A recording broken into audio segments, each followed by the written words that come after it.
एक छोटे से शहर में माधव नाम का एक आदमी अपनी पत्नी बिमला और 5 साल के बेटे राहुल के साथ रहता था। माधव के घर से थोड़ी दूर पर एक झील थी। झील बहुत ही बड़ी और खूबसूरत थी। वहाँ हमेशा लोग अपने बच्चे और परिवार के साथ घूमने आया करते थे। माधव उन लोगों को अपनी नाव में बिठाकर झील की सैर कराता था। कुछ दिन बाद झील के पास एक बहुत बड़ा मॉल खुल जाता है। धीरे धीरे लोग झील पर आना कम कर देते हैं। आजकल तो घर खर्च भी नहीं निकल पा रहा। जब से वो मॉल खुला है तब से झील पर कोई आता ही नहीं। ऐसे तो हमारा काम चलना बड़ा ही मुश्किल है। आप कुछ और काम धंधा ढूंढ लो। शहर में काम मिलना कोई मजाक थोड़ी है। अब तो ऐसा लगता है कि हमें गांव वापस जाना पड़ेगा, वहीं हमारा गुजारा हो पाएगा। जैसा आपको ठीक लगे। 2 दिन बाद माधव और बिमला अपना सारा सामान और लेकर गांव के लिए निकल पड़ते हैं। गांव में उसका अपना एक घर होता है जो उसके माँ बाप के गुजरने के बाद से ही बंद पड़ा होता है। बिमला घर की साफ सफाई करती है और सब उस घर में रहने लगते हैं। मैं सोच रहा हूँ कि मछली पकड़ना शुरू कर दूं। मुझे नाव चलानी तो आती ही है। हाँ जी, ये बहुत ही अच्छा विचार है। अगले दिन माधव अपनी नाव लेकर नदी में मछली पकड़ने के लिए निकल पड़ता है। वहाँ माधव के साथ साथ बहुत से और भी लोग मछली पकड़ रहे होते हैं। अरे माधव, तू यहाँ कैसे? तू तो शहर में नाव चलाता था ना? हाँ भैया, पर वहाँ काम मंदा पड़ गया है, इसलिए मैं बीवी बच्चों के साथ यहाँ आ गया। माधव जाल को पानी में डालता है पर एक भी मछली उसके जाल में नहीं फंसती। माधव दोबारा पानी में जाल डालता पर इस बार भी उसके जाल में कोई मछली नहीं फंसती। माधव काफी देर तक कोशिश करता है पर हर बार ऐसा ही होता है। माधव दूसरे लोगों की नाव में देखता है तो सबकी नाव में कुछ न कुछ मछलियाँ पड़ी ही होती हैं। सबके जाल में मछली आ रही है, पर पता नहीं मेरे ही जाल में क्यों एक भी मछली नहीं फंस रही। सब लोग अपनी अपनी मछलियाँ पकड़कर वहाँ से चले जाते हैं और माधव बिना मछली पकड़े ही घर वापस आ जाता है। अरे आ गए आप? कितनी मछली पकड़ी आपने? अरे आपके पास तो एक भी मछली दिखाई नहीं दे रही। सारी की सारी बाजार में बेच आए हो क्या? कैसी बातें कर रही हो विमला? क्यों जी, क्या हुआ? क्या होना है, एक भी मछली हाथ नहीं लगी मेरे। अरे आप निराश क्यों हो रहे हो? कल आप दोबारा जाना और देखना, कल आपको बहुत सारी मछलियाँ मिलेंगी। अगले दिन माधव फिर से नदी पर मछली पकड़ने जाता है। वो बार बार नदी में जाल फेंकता है पर फिर से वही होता है कि उसके जाल में एक भी मछली नहीं फंसती। माधव घंटों कोशिश करता है पर एक भी मछली नहीं पकड़ पाता। वो निराश होकर घर वापस आ जाता है पर वो हार नहीं मानता। अगले दिन फिर से मछली पकड़ने जाता है। रोज माधव निराश होकर घर लौटता है और ऐसे ही काफी दिन बीत जाते हैं। घर में खाने को एक दाना भी नहीं होता है। बच्चे कुछ सारे पैसे खत्म हो गए। आपको कुछ और सोचना ही पड़ेगा। हाँ बिमला, तुम सही बोल रही हो, पर मैं आज आखिरी बार कोशिश करना चाहता हूँ। अगर आज भी मैं खाली हाथ आया तो फिर कभी मछली पकड़ने के बारे में सोचूंगा भी नहीं। माधव आखिरी बार मछली पकड़ने नदी पर जाता है और इस बार उसके जाल में बड़ी बड़ी 4 मछली फंस जाती है। इसने तो आखिरकार मछली पकड़ ही ली, पर अगर ये भी बाजार में मछली बेचने लगा तो हमारे धंधे का क्या होगा? चल, इससे इसकी मछली छीन लेते हैं। ये क्या कर रहे हो? ये क्या कर रहे हो तुम लोग? ये मछलियाँ मैंने पकड़ी हैं। ये मेरी है। मेरी मछलियाँ मुझे वापस दे दो। मेरा बच्चा भूखा है। मुझे उसके लिए खाना लेकर जाना है। चुपचाप यहाँ से निकल ले, समझा?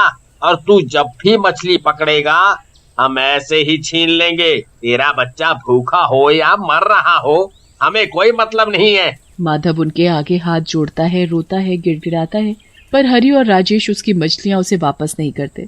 वो माधव की हालत पर खूब हंसते और उसका मजाक उड़ाते हैं। माधव बेचारा निराश होकर वहाँ से चला जाता है। अगर मैं यहाँ मछली पकड़ूंगा तो ये मुझसे मेरी मछलियाँ ऐसे ही छीन लेंगे। इसलिए मुझे अब दूसरी तरफ ही मछली पकड़ने जाना पड़ेगा। माधव अपनी नाव को दूसरी ओर ले जाता है। आसपास पेड़ और बस सन्नाटा ही सन्नाटा होता है। माधव को अजीब सा महसूस होता है पर वो ज्यादा ध्यान न देते हुए नदी में जाल फेंकता है। माधव को जाल बड़ा ही भारी महसूस होता है और फिर तो उसकी खुशी का ठिकाना ही नहीं रहता। आ गई मछली आ गई। लगता है कोई बहुत बड़ी मछली जाल में फंसी है। माधव पूरी जान लगाकर जाल बाहर खींचता है तो देखता है कि उसके जाल में कोई मछली नहीं बल्कि एक बक्सा है। अरे ये क्या है? माधव उस बक्से को नाव में रखता है और फिर उसे खोलकर देखता है तो उसमें एक भूतिया बच्चा होता है। हे भगवान, ये तो किसी भूत का बच्चा है। अब मैं क्या करूं? माधव उस बच्चे को बक्से में वापस बंद ही कर रहा होता है कि पानी में से एक चुड़ैल बाहर निकल कर आती है। मेरा बच्चा मुझे दे दो, मेरा बच्चा मुझे दे दो। ये तुम्हारा बच्चा है? हाँ, ये मेरा ही बच्चा है। मैं तो इसे बक्से में बंद करके बस थोड़ी देर के लिए नदी के दूसरी तरफ गई थी और इतनी देर में तुमने मेरा बच्चा चुरा लिया। नहीं, मैंने तुम्हारा बच्चा नहीं चुराया।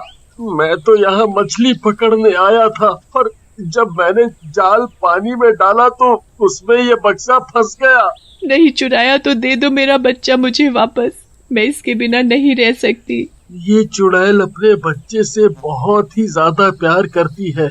मुझे इसका बच्चा इसे वापस दे देना चाहिए। ठीक है, ये लो अपना बच्चा। मैं इसे कोई नुकसान पहुंचाना नहीं चाहता। मेरा भी एक बच्चा है जो 2 दिन से भूखा है। मैं तुम्हारा दर्द समझ सकता हूँ। भूखा? पर क्यों? मैं रोज मछली पकड़ने आता हूँ ताकि उसे बेचकर पैसे कमा सकूं, पर एक भी मछली मेरे जाल में नहीं आती। आज जैसे तैसे मैंने 4 मछलियाँ पकड़ी थी, पर वो भी किसी ने मुझसे छीन ली। अब मेरे पास एक भी पैसा नहीं बचा जो अपने बीवी बच्चे का पेट भर सकूं। 2 दिन से वो भूखे हैं और मैं कुछ नहीं कर पा रहा। तुमने मुझे मेरा बच्चा वापस किया है, मैं इसके बदले तुम्हारी मछली पकड़ने में मदद करूंगी। चुड़ैल अपने बच्चे को बक्से में आराम से लिटा देती है और माधव के साथ नाव में बैठ जाती है। उसके बाद चुड़ैल जाल को पानी में फेंकती है और ढेर सारी मछलियाँ जाल में फंस जाती हैं। माधव खुशी से चिल्लाने लगता है। अरे वाह, इतनी सारी मछली! तुमने तो कमाल ही कर दिया। मैं तुम्हारा धन्यवाद कैसे करूं? तुमने मुझे मेरा बच्चा वापस कर दिया, उसके बदले तो ये कुछ भी नहीं है। अब से रोज यहाँ आना और मैं तुमको रोज मछलियाँ पकड़ कर दूंगी। क्या? सच में? हाँ बिल्कुल सच। चलो अब मुझे नदी में वापस जाना होगा, मैं चलती हूँ। चुड़ैल अपना बक्सा लेकर नदी में कूद जाती है और माधव मछलियाँ लेकर अपने घर जाता है।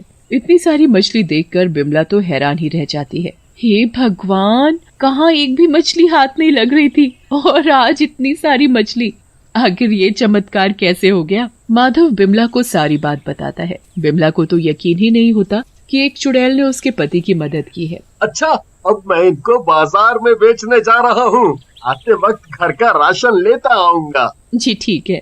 माधव सारी मछलियाँ बाजार में ले जाकर बेचने लगता है। हरी और राजेश माधव के पास इतनी सारी मछली देखकर हैरान रह जाते हैं। अरे, हमने तो इसकी मछलियाँ छीन कर इसे भगा दिया था, तो फिर ये इतनी बढ़िया वाली मछलियाँ कहाँ से लेकर आया है जो पूरे बाजार में किसी के पास नहीं है? माधव के पास लोगों की भीड़ जमा हो जाती है। कुछ ही देर में माधव की सारी मछलियाँ बिक जाती है। माधव बड़ा ही खुश होता है और राशन लेकर घर पहुँचता है। अगले दिन माधव फिर से नदी की दूसरी तरफ जाता है और चुड़ैल को आवाज देता है। चुड़ैल माधव की आवाज सुनकर पानी के बाहर आ जाती है। मुझे मछलियाँ चाहिए। चुड़ैल माधव की नाव में बैठती है और फिर से जाल को नदी में डालती है। एक ही बार में जाल में बहुत सारी मछलियाँ फंस जाती है, जिनको माधव बाजार में ले जाकर बेच देता है और अच्छे पैसे कमाता है। अब माधव रोज उस चुड़ैल के पास जाने लगता है और चुड़ैल उसे रोज ढेर सारी मछलियाँ पकड़ कर देती है, जिसे माधव बाजार में बेचकर खूब सारे पैसे कमाता है। एक दिन हरी और राजेश माधव को डरा धमका कर उससे सारी बात पूछ लेते हैं। अब हरी और राजेश के मन में लालच आ जाता है और अगले दिन वो चुड़ैल के बक्से को जाल फेंक कर चुरा लेते हैं। चुड़ैल गुस्से में पानी के बाहर आती है। कौन हो तुम लोग? तुम्हारी हिम्मत कैसे हुई मेरा बच्चा चुराने की?